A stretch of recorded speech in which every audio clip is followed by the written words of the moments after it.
자, 37쪽 맞춰보겠습니다. 다음은 생물이 다양해지는 과정을 설명한 것이다. 다양한 변이가 있는 한 종류의 생물, 무리에서 환경 적응에 알맞은 변이를 지닌 생물이 더 많이 살아남아 자손을 남기는 과정에서 오랜 시간 반복되며 원래 종류랑 새로운 종류의 생물이 나타날 수 있다.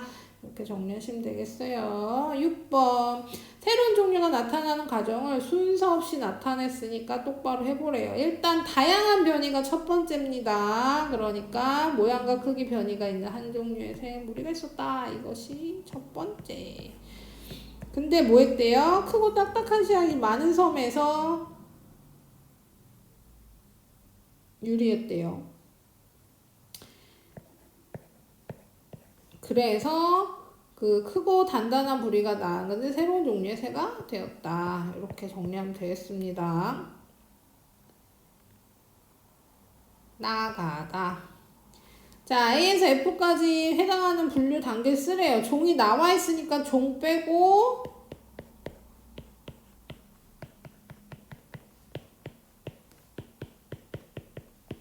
이렇게 쓰면 되겠죠. 종속, 과목, 강문계. 자, 8번. 하나의 목에 여러 개의 속이 있다라고 했습니다. 하나의 목에 여러 개의 속이 있대요. 자, 여기 보시면 되겠네요. 요게 목이고 얘가 속이야. 그러면 하나의 목엔 여러 개의 속이 있는 거 맞습니다. 그러니까 점점 이쪽으로 갈수록 큰 범위라고 생각하시면 되고요. 여기로 갈수록 작다라고 생각하면 됩니다. 이렇게 보시면 되죠. 이거 맞고. 분류 단계에서 가장 큰 단위는 종이 아니라 개죠. X. 같은 문에 속하는 생물은 모두 같은 강에 속한대요. 같은 문에 속하는 애들은 모두 같은 강에 속한대요. 자, 보세요. 문이 더 크잖아요. 그쵸? 문이 더 크고 강이 더 작은 범위란 말이에요. 그러면 요것은 반대로 해야겠죠. 반대로 하면 맞겠죠? 같은 강에 속하는 생물은 모두 같은 문에 속한다. 이러면 맞겠습니다. 개에서 종으로 갈수록 점점 세부적으로 나뉘어야 된다. 이거 맞죠? OX, XO. 자, 그 다음에 38쪽 여기 설명할게요. 자, 지금 이제 뭐 했냐면 우리가 앞에서 작은 단위부터 크게 종속, 과목, 강문, 개에 대해서 공부를 했죠. 그러면 지금은 개에 대한 얘기를 할 겁니다. 그래서 5개로 분류할 거예요. 5개로 분류할 겁니다. 우리 동물계, 식물계 주로 이것만 얘기했는데요. 이제 5개로 분류할 거고 개 수준으로 분류할 때는 핵유무, 세포병 유무, 광합성 유무, 세포수 등이 주요 기준이 됩니다. 가장 큰 기준은 여기를 이렇게 자를 겁니다.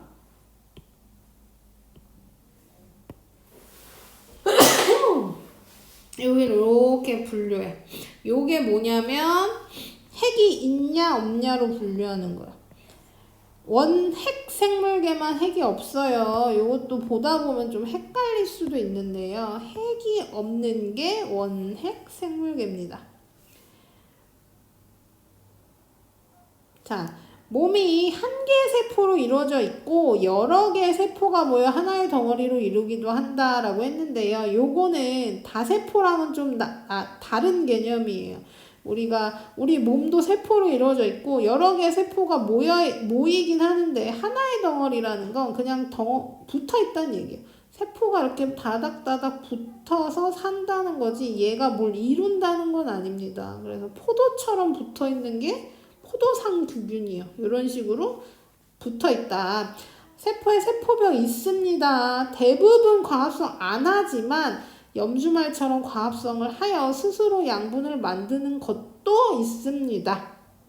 대부분 애들이 균으로 끝나죠. 대장균, 폐렴균, 충치균, 젖산균, 염주말, 포도상규균 이런 애들 헷갈리시면 안 되는 게 균으로 끝난다고 균계가 아니에요. 요거 문제 풀다 보면 헷갈리는데요. 얘네들은 원핵 생물계고 핵이 없다.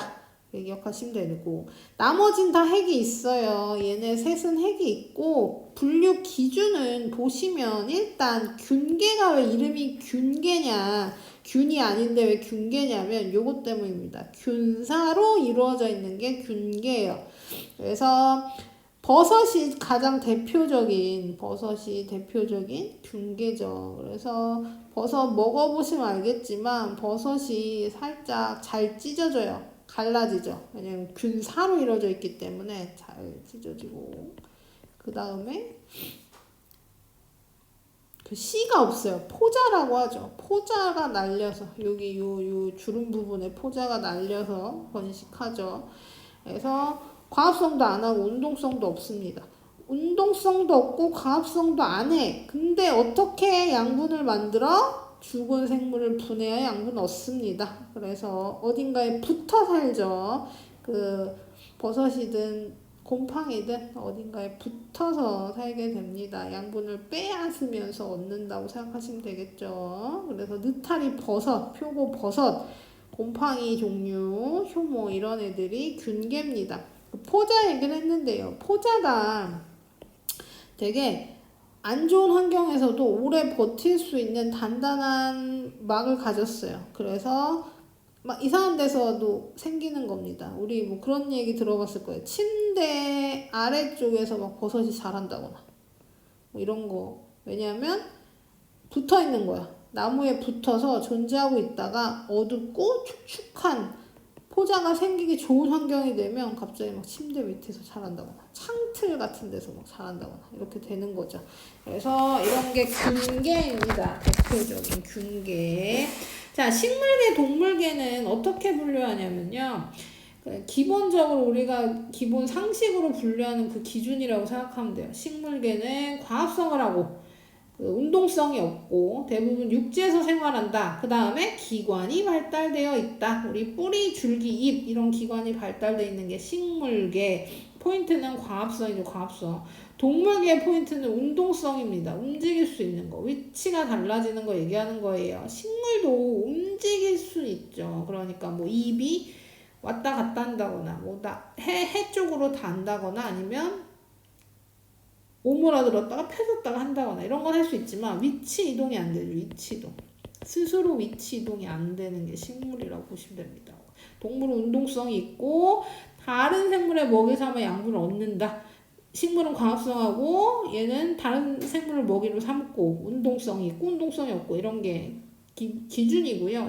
기관이 발달되어 있는 건 공통점입니다. 공통점. 기관 발달 중요해요. 기억해 두셔야 됩니다. 왜 기억해 두셔야 되냐면 이따가 나와요. 그래서 식물계에 또 헷갈리는 게 이거죠. 이끼. 이끼가 여기 곰팡이 버섯이랑 버섯은 아니고 곰팡이랑 비슷하게 버섯이랑도 비슷하게 했다. 우산이끼가 진짜 이렇게 생겼거든요. 이런 식으로 생겼거든요. 이렇게. 뭐 버섯이랑 이끼랑 비슷해 보인단 말이죠. 하지만 얘는 우산, 이끼 종류는 식물계에 속한다는 거. 그래서 새뜨기, 고사리, 해바라기, 소나무, 진달래 같은 건 식물계에 속한다. 동물계에 속하는 거 해파리, 지렁이, 달팽이, 나비, 불가사리, 말, 뭐 요거는 잘 분류할 수 있을 거예요. 자, 이제 문제는 얘입니다. 얘. 우리 지금 핵이 있고 없고로 분류했어요. 핵이 없는 애들은 원핵 생물계, 핵이 있는 애들 중에 균사로 이루어진 거 균계, 과합성하는 애들은 식물계, 운동성 있는 애들은 동물계 이렇게 보시면 됩니다. 그러면 원생 생물계는 뭐냐? 원생 생물계는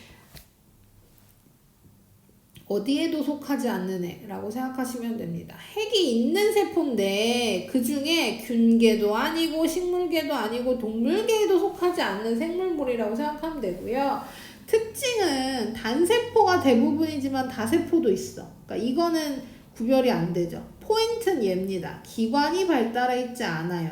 이게 원생생물계의 특징이라고 생각하시면 돼요. 아까 강조한 거 있죠. 동물계도 식물계도 기관이 발달돼 있어요. 식물의 기관은 뿌리, 줄기, 잎 확실하죠. 그다음 동물계 기관은 그 내장기관 우리 얘기하는 뭐 폐, 심장, 콩팥 뭐 이런 것들입니다. 그래서 굉장히 뚜렷하게 발달돼 있는데 이 원생생물계에는 그 기관들이 뚜렷하지 않은 거죠. 그래서 단세포 분류는 집신벌레, 아메바, 다세포는 미역, 김, 다시마. 그래서 얘네들은 과합성도 하죠. 과합성도 하는데 기관이 발달되어 있지 않으니까 식물에 포함되어 있지 못하는 겁니다. 뿌리, 줄기, 잎이 뚜렷하게 구별되지 않아요. 그래서 이렇게 네 가지로 분류한다.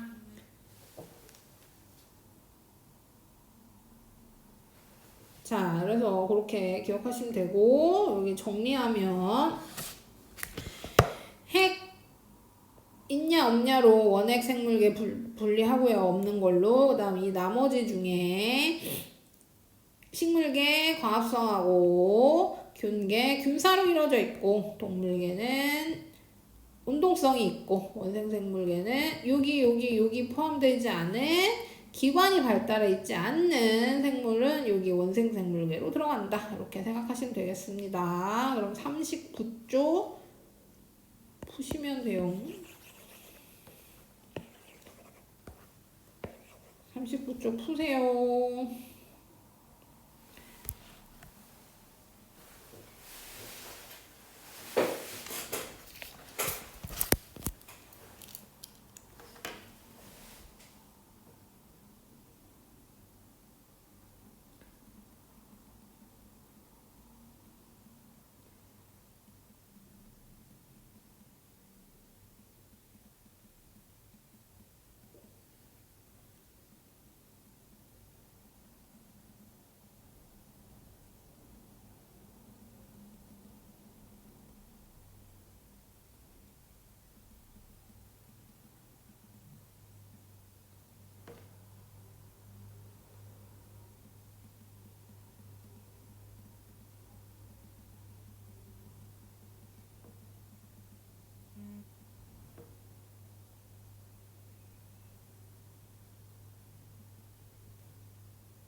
자, 맞춰보겠습니다. 운동성 있으면 운동성 대부분 몸의 기관 발달, 다른 생물 먹이 삼는다. 이건 동물계. 균사로 이루어져 있대요. 뭐 더 볼 것도 없네요. 균계. 과합성, 기관 발달, 식물계.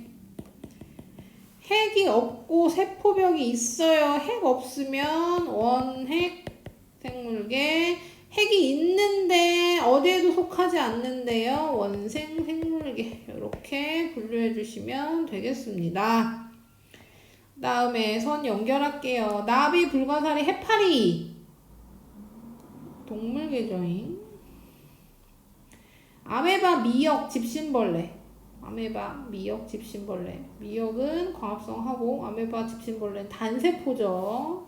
이렇게 어디에도 속하지 않는 애들. 폐렴균, 대장균 하면 균계 아니라 원핵 생물계. 우산이 깨바라기, 소나무 다 과합성 하겠네요. 그럼 식물계, 균사로 이루어져 있는 균계. 이렇게 연결하시고요. 생물의 5개에 대한 설명으로 옳은 거, 옳지 않은 거. 원생 생물계에 속하는 생물은 모두 단세포 아니죠. 다세포도 있다고 했습니다. 미역, 다시마 이런 게 다세포예요. 원핵 생물계에 속하는 세포에는 세포벽이 있다. 세포벽이 있습니다. 세포벽 있어요. 세포벽 있어요. 식물계, 동물계에 속하는 생물은 모두 다세포 생물이다. 다 다세포 생물이죠. 균계 식물계에 속하는 생물은 과합성할 수 있다. 균계는 과합성 못하니까 X. 12번 5개 나타낸 것 중에 요 분류, 원핵이랑 나머지랑 분류하는 건 핵의 유무. 이렇게 하시면 되겠죠. 그래서 39쪽까지 푸시고 채점하시고 같이 그 다음에 뒤쪽 숙제로 해오시면 되겠습니다. 문자로 알려드릴 테니까 숙제 꼼꼼하게 해오세요.